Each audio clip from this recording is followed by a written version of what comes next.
రాజన్న సిరిసిల్ల జిల్లా వేములవాడలోని తిప్పాపూర్ గోశాలలో 3 షెడ్లను ప్రభుత్వ పాది శ్రీనివాస్ ప్రారంభించారు. అనంతరం 61 లక్షలతో నిర్మించనున్న సీసీ రోడ్లు, మురుగునీటి కాలువల నిర్మాణం, గోశాలలో షెడ్ల నిర్మాణానికి భూమి పూజ చేశారు. వన మహోత్సవంలో భాగంగా జిల్లా కలెక్టర్ సందీప్ కుమార్, రాజన్నాయ ఈవో వినోద్ రెడ్డితో కలిసి గుడి చెరువు వద్ద మొక్కలు నాటారు. ఈ సందర్భంగా ప్రభుత్వ పాది శ్రీనివాస్ మాట్లాడుతూ వేములవాడ రాజన్నాయ అభివృద్ధికి కట్టుబడి ఉండాలని హామీ ఇచ్చారు. సీఎం రేవంత్ రెడ్డి, దేవాదాయ శాఖ మంత్రి కోటా సురేఖ ఆదేశాల మేరకు పేద రైతులకు 1500 కోట్లను ఉచితంగా పంపిణీ చేసినట్లు ఆది శ్రీనివాస్ గుర్తు చేశారు. శృంగేరి పీఠాధిపతుల అనుమతితో వారి సూచన మేరకు ఆలయ అభివృద్ధి కార్యక్రమాలు చేపడుతున్నట్లు వారు వివరించారు. వేములవాడ రాజన్న ఆలయంలో కోడె మొక్కు అత్యంత ప్రతిష్టాత్మకమైనటువంటిది. చాలామంది భక్తులు స్వామివారిని దర్శించుకొని కోరిన కోరికను తీర్చు తండ్రి, మీకు కోడె మొక్కుని చెల్లిస్తామని చెప్పని అనాది నుంచి తాత ముత్తాత నుంచి రాజన్నను నమ్ముకున్నటువంటి రాజన్న భక్తులుగా ప్రతినిత్యం, ప్రతి నెల, ప్రతి ఏటా స్వామివారిని దర్శించుకొని తరిస్తూ స్వామివారికి మొక్కుగా చెల్లిస్తున్నటువంటి కోడెల కోసం 66 లక్షలతో నిర్మాణం కాబడినటువంటి గోశాలలకు ప్రారంభోత్సవంతో పాటు నూతనంగా 1,11,00,000 రూపాయలతోటి అధునాతన పద్ధతిలో మరిన్ని షెడ్లను వేయాలని చెప్పని గౌరవ కలెక్టర్ గారు సంజయ్ కుమార్ జా గారు ఈ జిల్లాకు బాధ్యత తీసుకున్న కొత్తలో ప్రభుత్వం మారిన తదుపరి గత ప్రభుత్వ హయాము నుండి కోడెలు భక్తులు సమర్పించినటువంటివి ఇతర స్వచ్ఛంద సంస్థలకు, గోశాలకు కానీ లేదా రైతులకు ఇవ్వడంలో జాప్యం జరిగినటువంటి సందర్భాన్ని దృష్టిలో పెట్టుకొని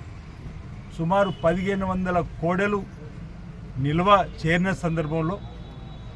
గౌరవ ముఖ్యమంత్రి రేవంత్ రెడ్డి గారు, దేవాదాయ శాఖ మంత్రి సురేఖ మేడం గారు కూడా ఇచ్చినటువంటి సూచన సలహాలతోటి కలెక్టర్ గారితో ఒక కమిటీని వేసి ఏవైతే భక్తులు అత్యంత ప్రీతి పాత్రమైన మొక్కును చెల్లించుకున్న కోడెలను పేద రైతులకు అందించి వారి ద్వారా స్వామివారికి నమ్ముకున్న వారికి కూడా ఒక విశ్వాసం కల్పించాలని చెప్పడం నిర్ణయం తీసుకొని రైతులకు పంపిణీ చేయడంతో పాటు నిల్వ ఉండేటువంటి కోడెలు కూడా చక్కటి నీడను, అదేవిధంగా ఇప్పుడే సంబంధిత పశు వైద్య అధికారులకు సంబంధించిన వాళ్ళు కానీ కలెక్టర్ గారి ద్వారా కానీ సూచనలు వాటికి మెరుగైనటువంటి నాణ్యమైనటువంటి దానాన్ని కూడా ఇవ్వాలని చెప్పి ఒక నిర్ణయం తీసుకొని దానికి సంబంధించినటువంటి ఈరోజు ఇక్కడ గోశాలలు ప్రారంభం చేసుకోవడం జరిగింది. ప్రతినిత్యం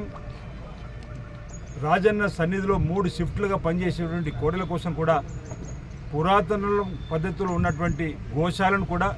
మోడర్న్ గోశాలగా మారుస్తూ వాటికి కూడా నాణ్యమైనటువంటి దారిని అందించడంతో పాటు ఆరోగ్యకరంగా ఉండే విధంగా విశాలమైనటువంటి గోశాలతో పాటు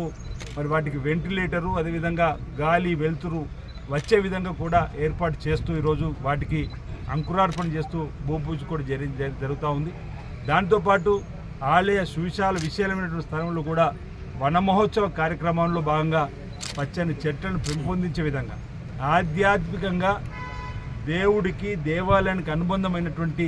చెట్లను ఎంపిక చేసుకొని వేప, రావి ఇలాంటి అంటే స్వామివారికి అనుబంధంగా ఉండేటువంటి కదంబ లాంటి చెట్లను తీసుకొని ఈరోజు ఆ చెట్లను కూడా పెట్టడం జరుగుతూ ఉంది. రాజన్న ఆలయాన్ని అన్ని రంగాల్లో కూడా అభివృద్ధి పత్రంలో తీసుకొని పోవడంలో భాగంగా ప్రభుత్వం కృతజ్ఞతతో ముందుకు పోతుంది అనే మాటని సందర్భిస్తూ దానికి నిదర్శనం మీరు చూసినారు. 50 కోట్ల రూపాయలు బడ్జెట్లో కూడా ప్రవేశపెట్టినాం. దానితోటి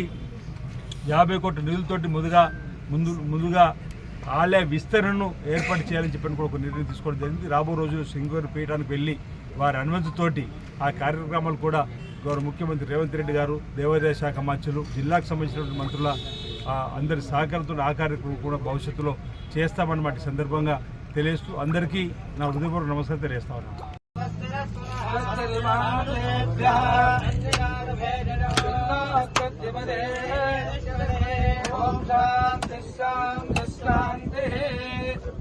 सहस्रदीरुषा पुरुषः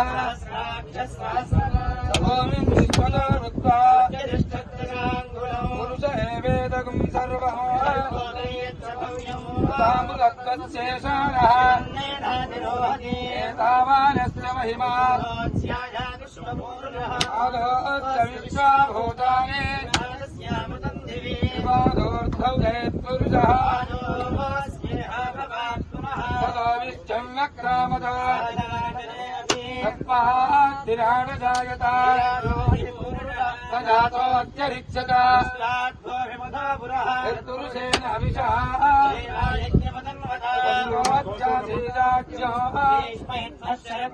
सप्तास्यासन्परिधयः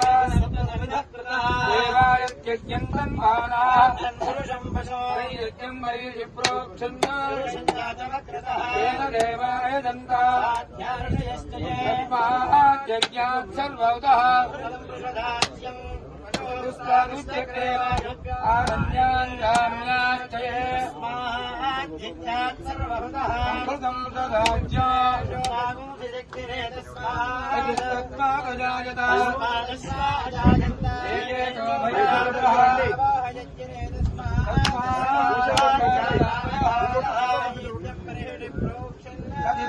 कल्पयन्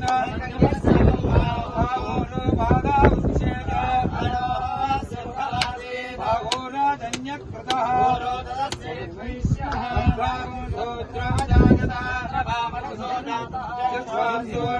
जायत